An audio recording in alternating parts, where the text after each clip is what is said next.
Today on the Happi House, presented by Creative Kid Stuff. Today the Happi House is in LA. That's Lower Alabama. And I am going to learn how to can. And then the kids and I are going on an adventure, one you wouldn't expect. We are visiting a cow ranch to watch cows eat. It's actually more entertaining than you might think. And finally, more Alabama adventures. First of all, it's real hot. Also, check out what Chandler's doing for the first time. Yeehaw! Stay tuned.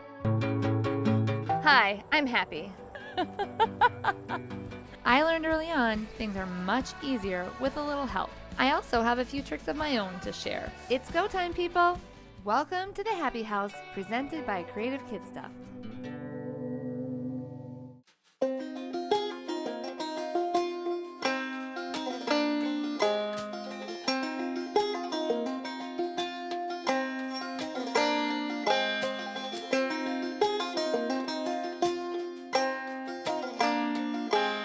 Julia, we finally made it to Skipperville. Yes, you did.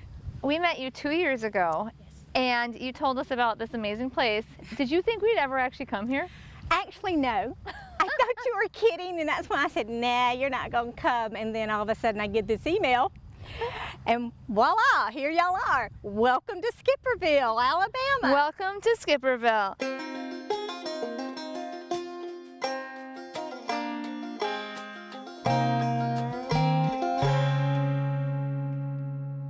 What is your favorite part about Skipperville? It's quiet, it's southern, and it's very family oriented. And if something happens in this very small community, everybody's like family and we all rally together to help out.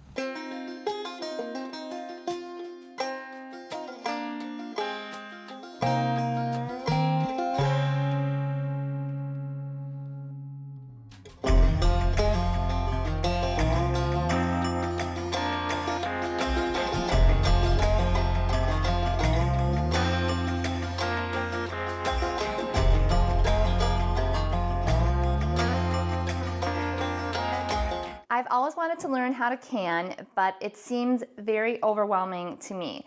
So I've been invited to learn from a couple of experts, honestly. Julia and Diane, how many cans of food do you think you make every year? There's probably 250 quarts and pint jars on the shelves at my house right now, and we're not done for the season. I would probably say more than that, and that's just at her house, not counting what's here. What are you going to teach me to can? We're going to do potatoes and corn today. All right, I like it. Starch, starch. Yes, and that's why we chose them, because we can can them at the same time with the same amount of pressure without having to do two canning. All right, how do we get started? Well, the first thing to do has already been done for us, and that's gathering the vegetables. And that's a lot of times where the guys in the family come in and help us. We've already got the potatoes gathered. They've already been thoroughly washed here. And we've got the corn gathered, and it's already been shucked and silked, and it's ready to go. But not cooked yet. Neither one of these things has been cooked. No. Those have not. Right. So we've collected these things. What comes next? Okay, we went ahead with the potatoes. All we did was just cut them up. We put them in a large pot and added water to them and put them on to boil for about 5 good minutes boiling. And then we poured the water off, and that's to get rid of some of the starch. See, we just cubed them to fit into the jars. And I noticed that they are not peeled. I like that. Okay. Personal preference, whichever way. Sometimes we do, sometimes we don't. So far, this seems manageable because I boil potatoes all the time at home. Then you got it. You're with us so far. All right. Then these are ready to go in the jars. We'll take them and we'll put them in the jars, and we'll pack them pretty tightly in the jars. This fits, it's a wide mouth funnel that fits over the jar, and that way you don't spill everything and make a mess. Genius. It's the best couple of dollars investment that you can make. I was wondering what your plan was for that ladle. Yeah. So just put them in. And while she's doing that, I'm getting water hot over here, because we're just going to put hot water in on top of those. Just tap water? Hot tap water, okay. Oh yeah. You don't want to mash them, so don't pack too hard. And you leave at least a half inch head space during canning. All right, got it. So not packed, but in a little room at the top. Correct. Then before you put the top on, for it to seal properly, you always have to make sure the top is clean. All right. Around the rim, because if you don't, it will stop the processing of sealing, because when these seal, you'll hear all these jars start going pop, pop, pop, pop, and that means they're sealed. Okay. Let's take the lid off now. All right, we're gonna fill it up with water, just to, like she said, that 1/2 inch. And then we're gonna put about a teaspoon of salt in it. It's canning salt. It just helps preserve it a little bit better. Most times potatoes that we can like this, we usually use them for soups. Also use them for mashed potatoes. I'm not sure that I would use them in a potato salad because you want something a little harder, a little more firm. Okay. Yeah. So am I ready to cover this now? Yes, you are. All of this seems manageable. It is. Yes. Okay. All right. And that's ready to go into the canner. And then we would do 7 quarts of those at one time. So that's all you do to get the potatoes ready to go into the canner. How about the corn? Should we move on to the corn? Yes. The corn this morning, Michael went out and gathered it and shucked it on the back porch and brought it in. And then we went ahead and silked it. If we're doing this at home, we'll probably do 200 ears in a day. The guys will take this out to the barn where we have an air compressor. And they will blow with that air compressor, and the silks just blow right out. Okay. Because everybody has an air compressor. Well, everybody's not going to do 200 ears at one time either. I'm just still trying to figure out how to get myself a shucker at my house. So. A what? What? A shucker? Oh, I thought you said a shocker. No, a shucker. It's shucker. I need somebody to shuck my corn for me. It's shucker.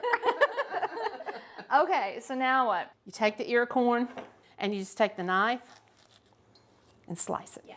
And that's another thing too. When you slice it like this, you're getting a little bit of juice as well, so it's not going to be dry. It's not just total niblet. You've got a little bit of the juice. Now this is not garbage. What? This goes to the cow pen this afternoon. The cows will think it's heaven today when they get the corn. I do not have a cow pen, so will that be? So yours can be garbage. All right. Yeah. Okay, so we've got this big bowl of corn, and what's next with this? It does not have to be pre-cooked at all. So it's just going to go directly into the jar. Do you ever put milk in here, or it's just water? Just water. You don't put any dairy products in canning.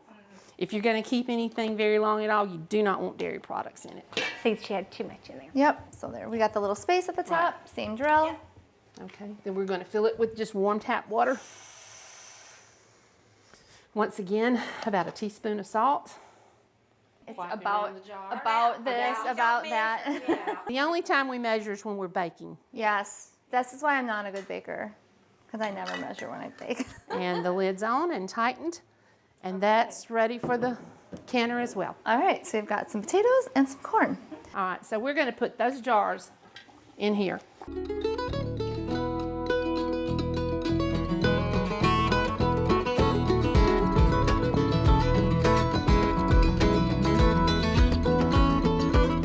Just put the cans into the pressure cooker with the boiling water, and then you let the pressure come up to 10 pounds on the pressure reading, and then you keep it at 10 pounds for how long, Diane? 10 minutes. Okay. All right, and then once we kept it on there for 10 minutes, we set it off the stove, and we waited for the pressure to come back down.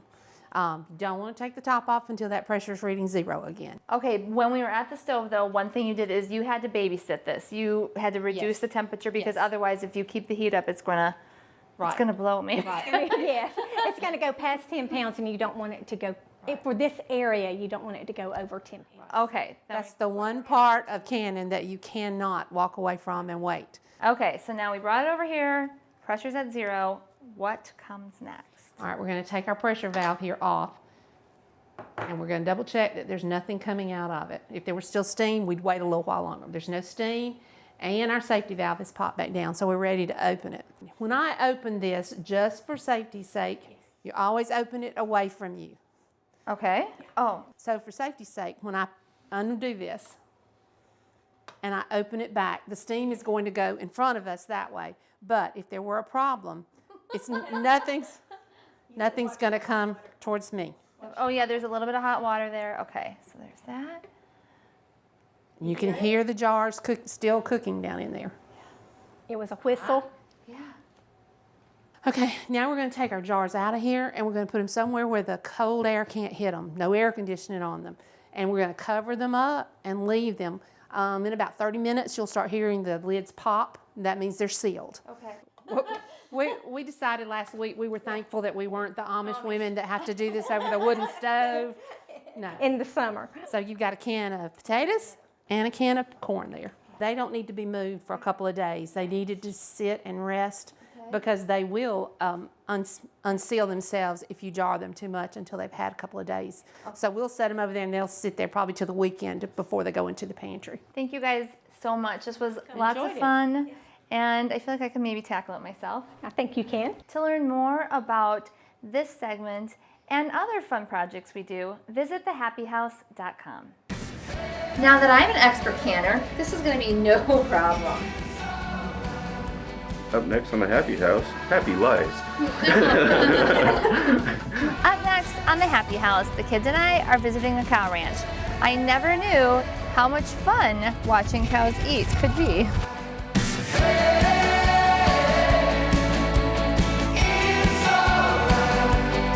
If I need to mail a letter or go to the post office, where is that located?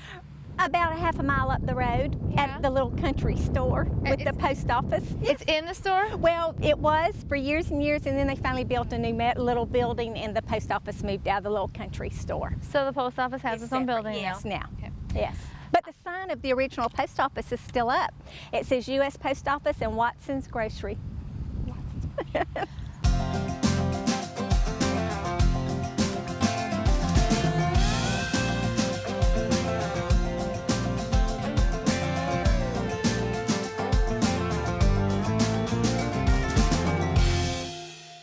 That cow's staring at me. He's like, He's getting lunch. I want to ride a cow. you want to ride a cow, Eli? It's going to be fun. We are here with Dr. Bob Snell, who is the town veterinarian. But also, we are on this beautiful piece of land you have that has how many cows on it? We got about 70 head here and about 45 or 50 babies.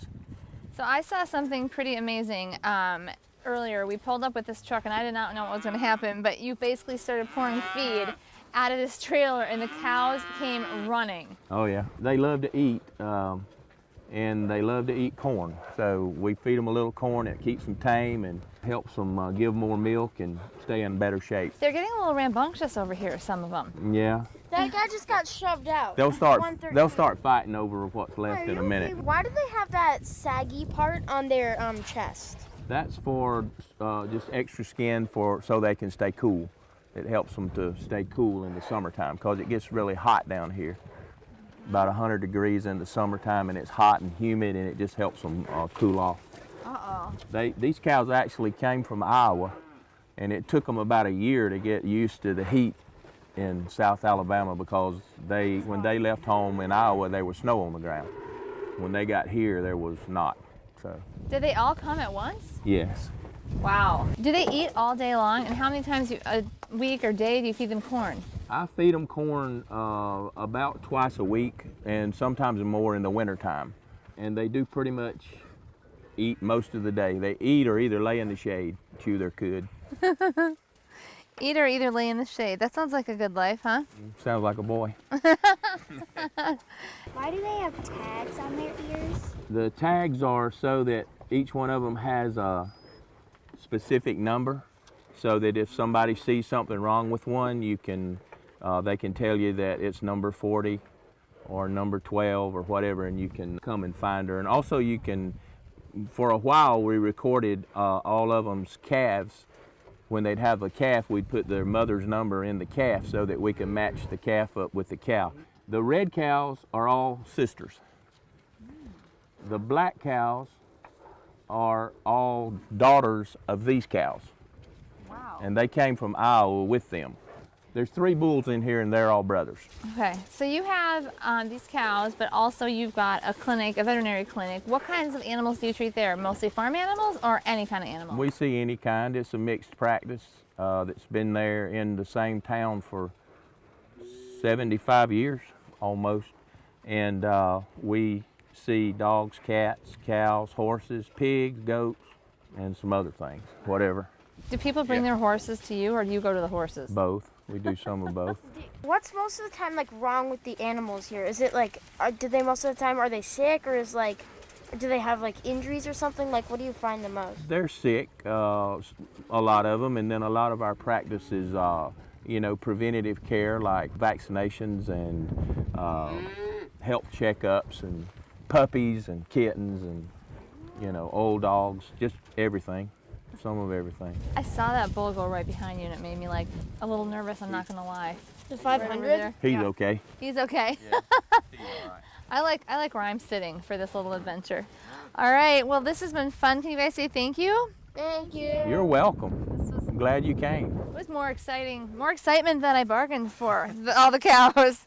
Thanks for meeting with us. You're welcome. These cows still seem a little bit hungry. Do you think we can feed them some more? Yeah, we'll give them some more.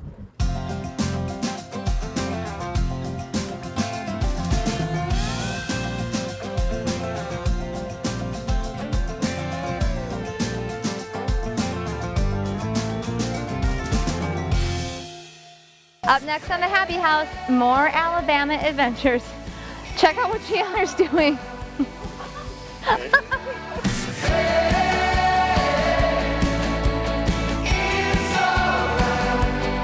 Are you from here? No, I am actually from the central part of Florida, in Lakeland, Florida. And I call myself a transplant to Skipperville, and I am here by marriage, not force. Not forced, not forced, not forced. I'm used to a little larger area, Yeah. not having to go 13 miles to a grocery store.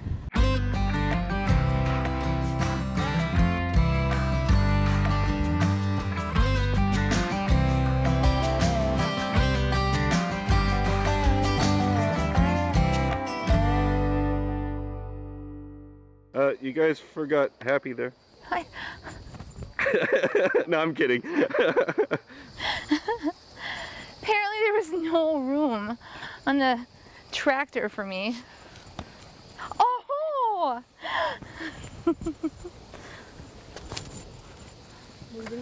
There. I hitched a ride. For 5 feet. You're done.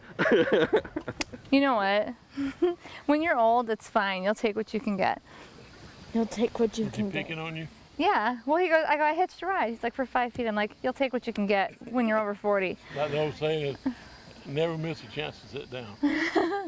The kids and I are continuing with our farm adventures, and we are on the property of Bob Moorhead, and he's going to show us all kinds of interesting vehicles, animals, and did you say chuck wagon? Chuck wagon, as we speak, Right there? right there. Made it from a photograph, so it's not historically correct, but it's fun. So is this where food is stored? Yeah, and your cooking utensils and your pots and pans. So This is so cool. So this would be like the feeding wagon in kind of the olden days, right? yeah, and cattle drives. Cattle drives. Cattle drives. Okay. This is, Chandler, isn't this cool? This is really cool. You made this, right? Yeah. Does anyone know what a mule is? Isn't it like a horsey donkey-ish thing? It's like a horse donkey. You take a horse or mare and breed it to a jack or a donkey, and you get a mule. So, Yeah, it's like a horse donkey mixed. yeah, you knew that? And Well, they're- yeah, because of Minecraft. And mama, they're sterile too. Oh, okay. Good idea. I like how he knew that. I said, Because of Minecraft. because of Minecraft. This is a very beautiful This is a- horse. Belgian cross. His last work was a funeral. I carried him into the cemetery in the wagon, in the chuck wagon, minus the seats and the chuck box. Are all these horses retired? Meaning you Oh, no, got them from they'll somewhere? still work. It's just, they're all semi-retired like me. Okay. And he's a teddy bear. That's all he wants, somebody to pet him. Even when Michael and them used to be in school, they'd say, how much does a horse cost? And I always tell the kids, well, you're not buying a horse, you're buying his brain. Right. What can he do? Is he stupid? Then he's cheap. If he knows a lot, everything he knows adds more value to the horse. What subject did you teach in school? Agri-science. It was called vocational agriculture, and when I did retire, it was called agri-science. People ask me now how you like retirement, and I said, well, Really, I'd rather be back at school with my kids because I had a lot more fun at school than I have. You learn by doing. FFA has a motto. It's called learning to do, doing to learn, earning to live, and living to serve.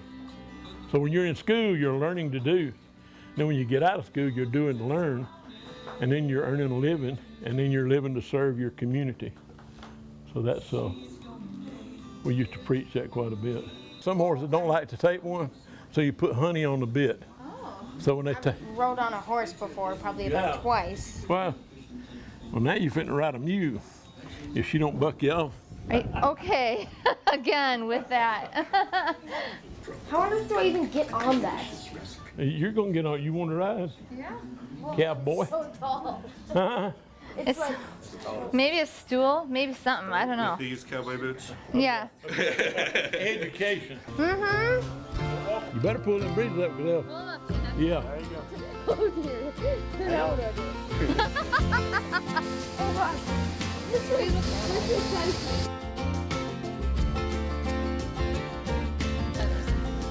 There you go. Yeah, that takes a lot of salad.